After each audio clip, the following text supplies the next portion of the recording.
Hello, hello.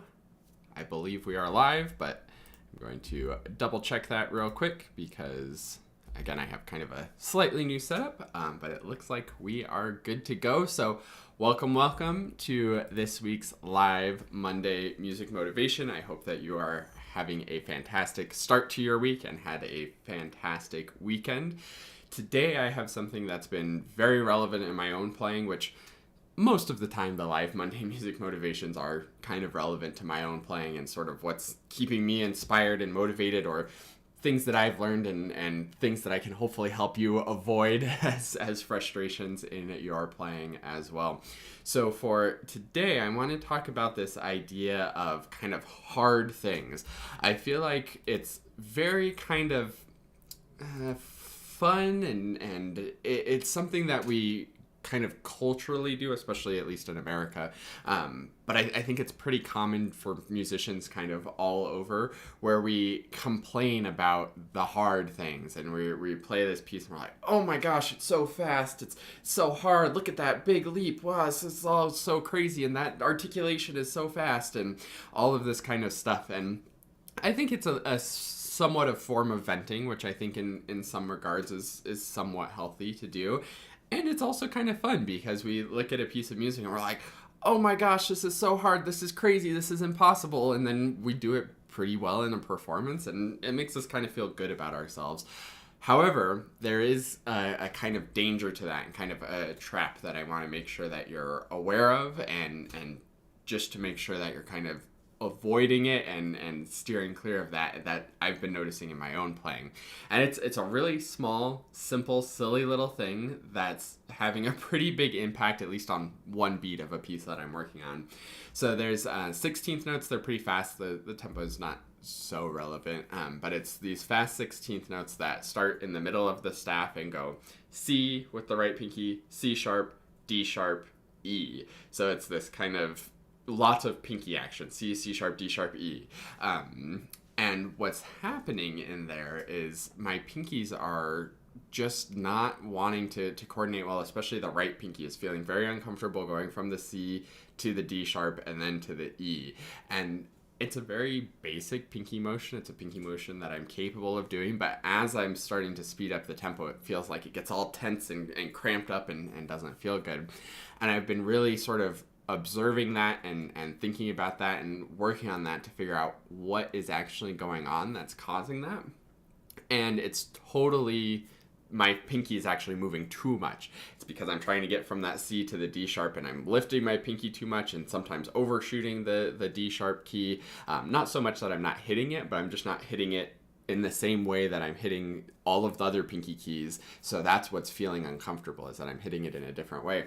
And it dawned on me that the reason why this is happening is because I have this kind of subconscious idea from probably a really long time ago. I have no idea where it started, but I have this subconscious idea of, oh, that's a lot of pinky action happening. We have right pinky, right pinky, like 3 notes in a row that are only played by the pinkies, so that feels kind of like very dense.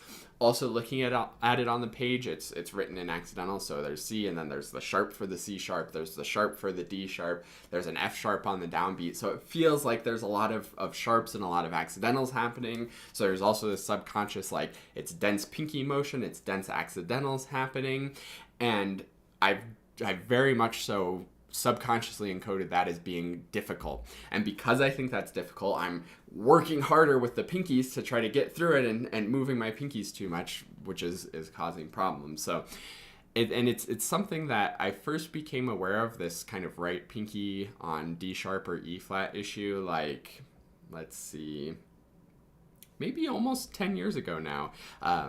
Maybe 8 to 10 years ago I first became aware of this, and it's come up here and there, and I'm really trying to kind of tackle it now and really work through it, and it's getting there, but it's really taking a lot of relearning. So my moral of the story for all of you, especially if you're earlier in your journey, is be really mindful of the things that you think are hard or are impossible, because this little pinky thing is not really that hard or impossible at all. It's just hard for me because I'm overthinking it. And remember that hard, I put it in quotes because it's always a matter of perspective. Something that feels hard to you now is not going to feel hard to you in 1 year, 3 years, 5 years from now. Something that feels hard to you now would not feel hard to maybe me or Martin Frost or Anthony McGill or those really, really fantastic professional players. Those things feel super easy.